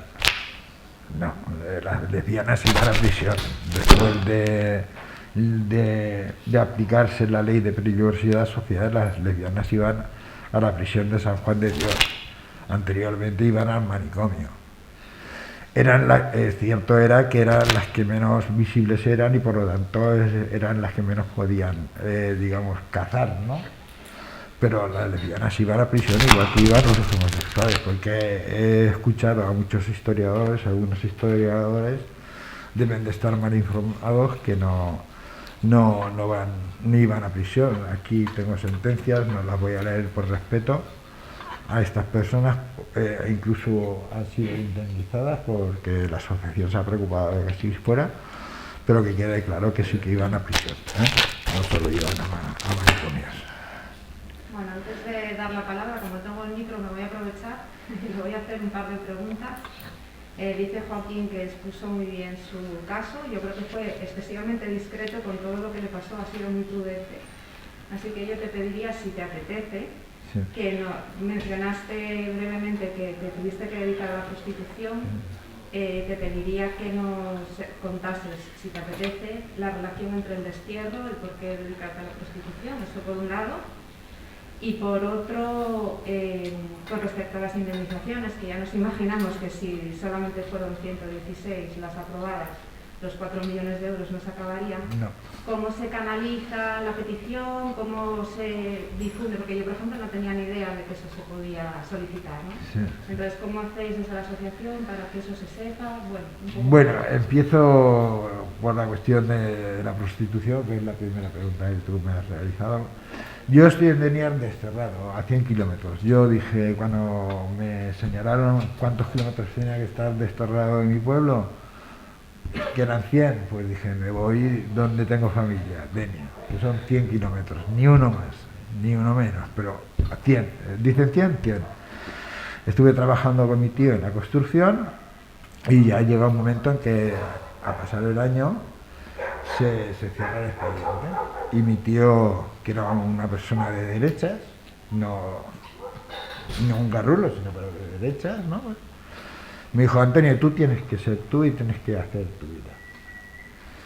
Entonces pues yo le dije, tío, mi ilusión es irme a Valencia, a donde me he criado, ¿no? Estar con mis hermanos y continuar pues con mi trabajo normal, que entonces era pastelero. Pero claro, llegar a Valencia y habiendo ido a la policía todos los trabajos que había tenido, habiendo sido informados los propietarios de ellos de que yo había estado en prisión, que era homosexual y todo esto, pues evidentemente imposible que me dieran trabajo. Y decía, además me miraban con mala cara y decían, no tengo nada contra ti, eres muy buen trabajador, pero no puedes estar aquí. Entonces la única salida que nos dejó fue la prostitución, que entonces en Valencia pues se ejercía en lo que es la calle de la Paz, ¿no? Y bueno, pues había de todo tipo de gente. La mayor parte de la gente era de clase alta, la que hacía los contactos con los prostitutos, ¿no? Con las personas que estábamos allí, pues la mayoría eran de clase alta, la cual si eran detenidos no iban ni a comisaría, entraban por una puerta y salían por la otra, pero así como lo digo. Y al pobre, digamos, prostituto, que entonces era una palabra que nunca me ha gustado, que le llamaban chapero, pues si lo cogían, pues seguramente acababa en el calabozo un par de días, porque aunque no existía ya la ley de peligrosidad social, por ejemplo, en esa época, que se deroga en el 79, pues sí que estaba el escándalo público, con lo cual ellos lo utilizaban. Yo creo que salió en el documental un policía de la 26, sí, que no tuvo la cara, no tuvo lo que tienen lo que tienen los hombres para dar la cara, ¿no? Sí.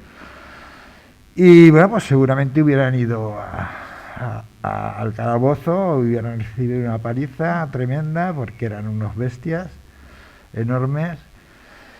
La mayoría eran legionarios, no tenían ningún tipo de conocimiento, pero eso también se comenta en el documental, porque hace muchos años que lo hicimos y bueno, pues no me acuerdo de todas las conversaciones. Y bueno, pues yo tuve la suerte de conocer a una persona que se interesó por mí, un director de banco, me consiguió un trabajo en dragados y construcciones y pude dejar la prostitución y me dediqué a hacer la autopista desde Valencia hasta Alicante.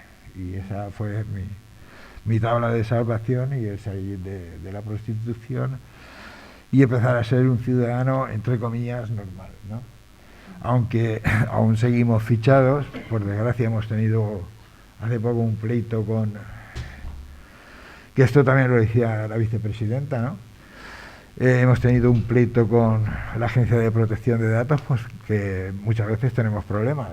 Esta vez no hemos tenido ningún problema en los aeropuertos, pero a veces se nos para y te preguntan, ¿no? Y hemos tenido el pleito y con nuestro querido amigo Grande Marlaska, porque los conocemos a todos, Joaquín, por desgracia. Es que... Y nada, nos han asegurado que ya están eliminadas y por lo tanto hemos dejado en el momento. En el momento que viéramos que no es así y que no cumplen su palabra dada, pues seguiríamos actuando y ejerciendo nuestro derecho a que eso se retire. Creo que con esta ley esta vez sí que se retirarán los antecedentes penales, ¿no? Y la otra pregunta era... La pregunta era sobre las indemnizaciones, cómo se canalizan, cómo se solicitan, cómo difundís que eso se puede hacer, porque... Bien, eso se encargó la Asociación de Expresos Sociales, transmitió un comunicado a todas las organizaciones LGTBI del Estado español, que les poníamos a su disposición los formularios pertinentes, qué tipo de documentación nos tenían que aportar y dónde la podían solicitar. Es decir, lo que les hacíamos era que recordaran primero en qué juzgado o provincia se le había abierto el expediente de peligrosidad social para que solicitara una copia. Si no se conseguía la copia por alguna dificultad, porque siempre, pues por desgracia hay jueces que pues son lo que son, ¿no?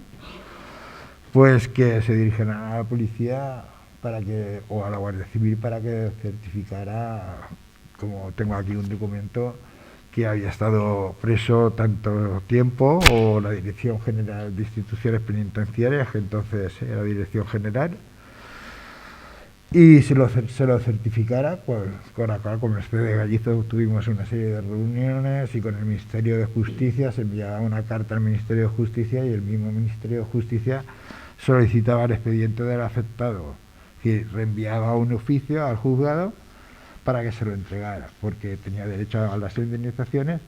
Y entonces en ese momento pues no tuvimos ningún tipo de problema de comunicación con las personas para comunicarles qué es lo que tenían que hacer, cómo lo tenían que hacer, y en el caso que debíamos de actuar, la Asociación de Expresos Sociales, pues actuaba o Joaquín o actuaba yo, o si nos teníamos que reunir con alguien para tratar algún tema que estuviera atrasado o cualquier tipo de cuestión. ¿Apetece comentar algo, preguntarle algo? Porque si no, yo tengo aquí, no preguntas. Hola, señor Antonio. Bueno, primero gracias por la valentía de abrir tu vida a nosotros, porque realmente nos estás contando pues temas hasta íntimos, ¿no? Y muy personales. Ayer estuvimos viendo el documental Silenciados sin juicio en la Casa del Pueblo.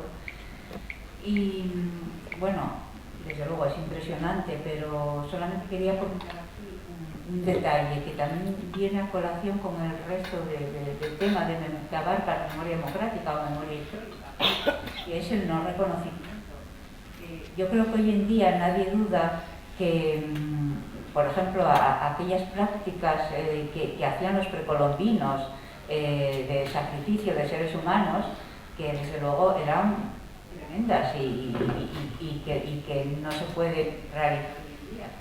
Sin embargo, los doctores, psiquiatras que salían ayer en el documental, los policías, o sea, es que en ningún momento yo creo que todavía ni el mínimo de duda de que aquello estaba mal, de que aquellos juicios, aquello considerados enfermos, no sé qué otras palabras vimos en el documental, de tener que ingresaros para que os curaseis, o sea, todavía siguen en sus 13, no se consideran en la verdad absoluta todavía hoy en día, y a mí eso me parece tremendo, tremendo. Y bueno, eso... Otro tema que también me picaba la curiosidad, no sé si nos lo podéis comentar, cuando estabais en la cárcel y tú comentabas, bueno, que a veces sufrís acoso y bueno, agresiones por parte de los carceleros o de otros reclusos.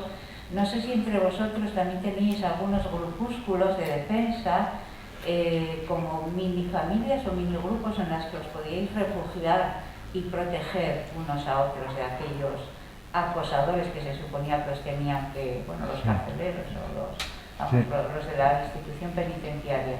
Pero bueno, eran esas dos cosas las que te quería comentar y darte las gracias. Gracias, Antonio. Sí, y mira, voy a empezar por la última pregunta que me has realizado. Los homosexuales somos muy solidarios con nosotros mismos. Es decir, nosotros mismos nos protegíamos ante cualquier intento de abuso, o estábamos pendientes de que si había que bajar a las duchas, si había algún tipo de riesgo de algún preso común o de algún funcionario. Es decir, sí que teníamos nuestra pequeña red. Lo que no estábamos era conectados con los grupos políticos, ¿no? Porque, por desgracia, los grupos políticos, fueran de socialistas, de izquierdas o lo que, pues a la homosexualidad lo veían como personas débiles, ¿no? Que, bueno, pues si se enteraba de algo, pues posiblemente, no sé, ofreciéndoles, no puedo decir la palabra, ofreciéndoles un acto sexual, pues se pudieran ir de la boca, ¿no? Luego la otra era lo de los psiquiatras, ¿no? Mira, yo estaba detrás de las cámaras esas, ellos no sabían quién era yo. Jamás han tenido ni la menor sentido de culpabilidad de haber hecho ese tipo de burradas. Ahí tienes a López Cibor, que hacía lobotomías. Hay un libro escrito por el hermano de un director de prisiones, de la prisión, el director general, no me acuerdo ahora cómo se llama, pero bueno, está el libro ahí. No se han arrepentido nunca jamás, y de hecho, si os dais cuenta, la mayoría de la extrema derecha está pidiendo y lo solicita, ¿no? Que se hagan electroshocks hoy en día, ¿no? Es decir, curas. ¿A cuántos curas hemos tenido que denunciar? Yo creo que a 2 o 3 y algún obispo, ¿no? Por ese tipo de prácticas. Y luego nos sale que tiene una novia que escribe novelas eróticas, ¿no? Bueno, pues nunca han mostrado ningún tipo de arrepentimiento de haber actuado contra las personas de esas formas, ¿no? Además hay uno que sí que reconoce, que creo recordar que reconoce perfectamente, que dice que jamás en la vida había tenido un éxito con ningún tipo de terapia. Es decir, el otro era mucho más prepotente, mucho más... Pero claro, es que en aquella época España, la psiquiatría española se vendía como que curaba la homosexualidad en todo el mundo, ¿no? Entonces, claro, quedaba muy bien que el régimen español dictatorial curaba la homosexualidad. Y eso lo apoyaba la mayoría del grupo de psiquiatras del Estado español, López Cibor, y etcétera, etcétera, etcétera. El documental al que hace referencia es Sentenciados sin juicio, y luego hay otro también que se llama Los armarios de la dictadura. Los dos están en internet, por si queréis consultarlos, están accesibles. ¿Había más preguntas? María, me parece que habías levantado la mano. Hola, buenas tardes. Bueno, yo sumarme también a Antonio que nos acompañes, o Antonio, nos acompañes esta tarde para darnos tu testimonio. Como decía mi compañera Salomé, ayer tuvimos el lujo, la suerte de poder visionar tu documental en la Casa del Pueblo. Un documental evidentemente interesantísimo que nos lleva a un gran número de reflexiones personales y colectivas. lo que no conlleva que casi todos nos fuéramos para casa con un nudo en el estómago, pues vamos a dejarlo en desagradable. Pero bueno, te agradezco mucho que nos acompañes esta tarde y sí me sumo a la denuncia que hacía mi compañera Salomé con estos profesionales, vamos a ponerlo entre comillas, que hablaban ayer, y yo sin tener idea de jurídica ninguna, no sé si no se les podría incluso denunciar por delito de odio, porque a mí me parece que están haciendo apología sobre, bueno, pero es un tema aparte. Yo uniendo también a lo que decía paisano de Oviedo, compañero, sí, profesor, que nos acompaña también, no sé qué reflexión hacéis sobre, desde el punto de vista educativo hoy en día, cada vez parece que se hacen más planes hacia los niños y los jóvenes en las escuelas sobre la tolerancia, sobre el feminismo, sobre el no bullying, sobre el apoyar, el ver al diferente no como un diferente, sino como alguien que nos puede aportar desde su diferencia, pero no logramos bajar esas manadas de odio que persiguen por las calles de este país. No conseguimos bajar un porcentaje de suicidios de menores que ahora parece que vuelve a estar bien visible el tema de que siga habiendo adolescentes que no ven a salir el suicidio ante ese bullying, ante ese rechazo. ¿Qué creéis los dos? ¿Que estamos haciendo mal o qué creéis que falta por hacer desde las escuelas, desde las madres? Yo soy madre de un niño pequeño. ¿Qué creéis que nos falta? Gracias. Yo te voy a contestar yo primero porque eres el vicepresidente, pero en temas educativos es el que lleva la batuta, ¿no? Porque es evidente, es un profesor muy reconocido, tiene cantidad de premios y es el que lleva las cuestiones de la asociación en el tema educativo. Yo creo que lo que están haciendo mal es no contratar a personas que tienen una gran experiencia en temas LGTBI en los colegios y contratarlas y coger como ejemplo, voy a poner como ejemplo como Joaquín. Joaquín tiene premios recogidos hasta entregados por la reina, ¿no? Es decir, creo que eso es lo malo que está haciendo la educación pública, no contratar a personas que sepan de estos temas, que estén especializados en estos temas, ¿no? y que de alguna forma eduquen a estos niños que serán el día de mañana los adultos y los que dirigirán este país en la diversidad y en el respeto hacia los seres humanos, ¿no? Y el resto te puedo contestar Joaquín mejor que yo, perfectamente, porque es el que lleva el tema. Discúlpame, ¿cómo te llamas? María. María. Mira, la pregunta que has hecho es muy buena, de verdad, maravillosa, porque es la clave. Yo creo que en este país educamos todos. Educa la escuela, educan las familias, educan las redes sociales. Todos tenemos esa responsabilidad, lo que pasa que en algunos casos se educa y en otros casos se maleduca. Y la primera reflexión que yo haría sería, en realidad, ¿qué es educar? Educar es posibilitar la transformación de todos y todas para que el mundo en el que vivimos sea mejor, más amigable. Un mundo donde todos tengamos la oportunidad, puede resultar muy utópico, pero en convertirnos, al menos en algunos casos, en el ideal de personas que en algún momento concebimos como posible.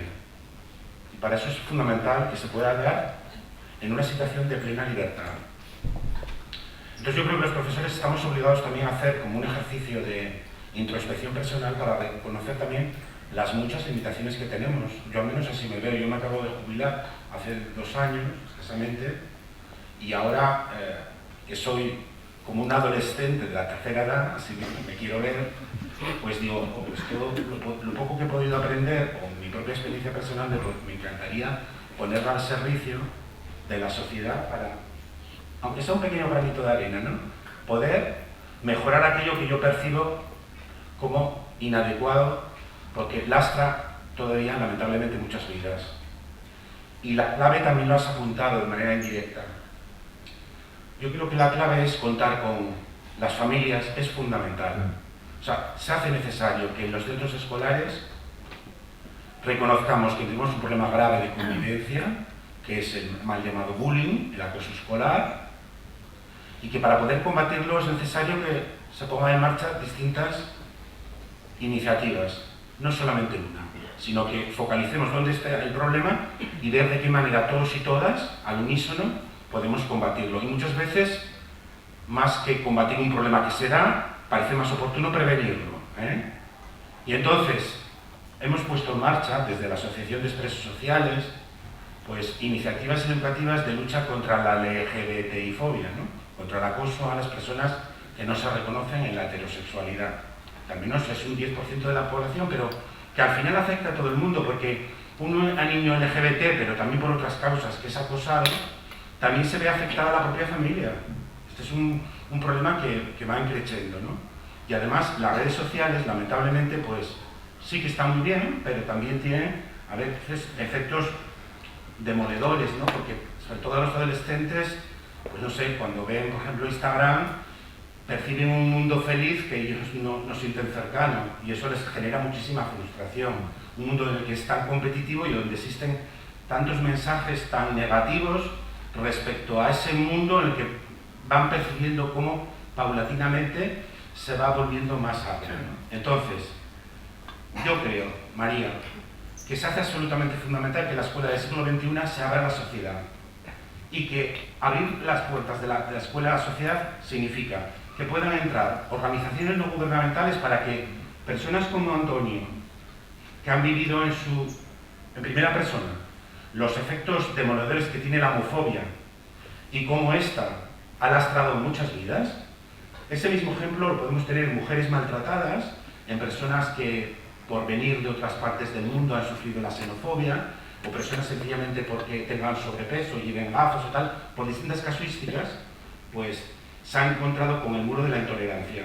Entonces, lo que es fundamental es encontrarlos con aliados.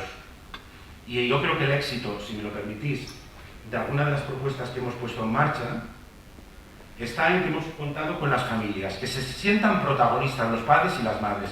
Y hay, por ejemplo, una estrategia que es maravillosa, de la que os quería hablar, si me lo permitís, muy brevemente. Brevísimo. Sí, que son, los desayunos diversos, que significa un día a la semana, a la hora del recreo, nos reunimos padres, madres, profesores, alumnos de distintos niveles para abordar un tema que suscita controversia y en un plano de absoluta igualdad, donde todas las opiniones son ponderables, hablamos abiertamente sobre esto. Entonces, claro, si hay un chaval que en el instituto está sufriendo acoso y sabe de la existencia de ese grupo de profesores y de padres y madres, familias y alumnos que están trabajando al unísono para trabajar contra las situaciones de acoso, eso ya está creando un caldo de cultivo que favorece que las personas se sientan reconocidas, apoyadas y crea como un marco para que puedan ser ellos mismos, ¿no? Entonces yo le he dicho al presidente del Principado que no quiero un solo euro, pero le he dicho, mira, yo me ofrezco para poder ir a cualquier instituto de la provincia, del Principado, de la región, de nuestra autonomía, a dar charlas. No quiero recibir un solo euro porque yo ya me siento pagado con mi pensión y lo único que quiero es cerrar mi ciclo de vida. Carmen Calvo hablaba de la dignidad de las personas en relación también a sus propios proyectos. Mi proyecto vital, Antonio, es seguir apoyando a personas como tú y a esos adolescentes que hoy por hoy no tienen voz y que desde el silencio más absoluto nos piden ayuda.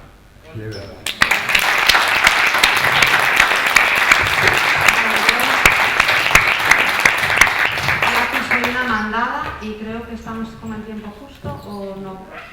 No lo sé. ¿Eh? A las 9 nos echan.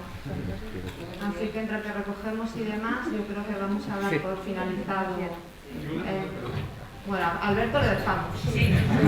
Solo una cosita. Pero breve también. Eso es enchufe. Llevamos detrás de Antoni 2 años, tanto Gloria como yo, para tenerlo aquí. Siempre que hablaba con él, la fuerza que transmitía, la voz que tiene y la fuerza que transmite por teléfono es impresionante. Y esa fuerza incluso a mí me llegaba por teléfono, me llegó ayer en la pantalla, me llega ahora aquí que estás con nosotros, y su compromiso que tiene con los derechos humanos, le hace incluso que con los dolores que tiene ha tenido que posponer una operación tiempo para estar con nosotros y con nosotras. Eso es por un compromiso importantísimo de esa lucha por los derechos humanos que desde aquí yo creo que te agradecemos enormemente. Y por tanto, Joaquín también...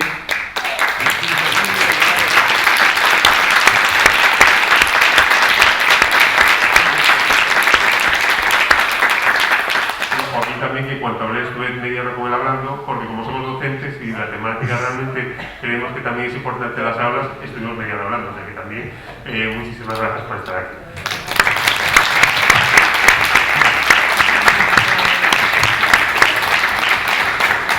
Pues pensando también en la gente que trabaja en el centro y que querrá irse a su casa, vamos a ser prudentes y nos vamos a despedir hasta mañana. Recordad que empezamos a las 5:30. Muchas gracias.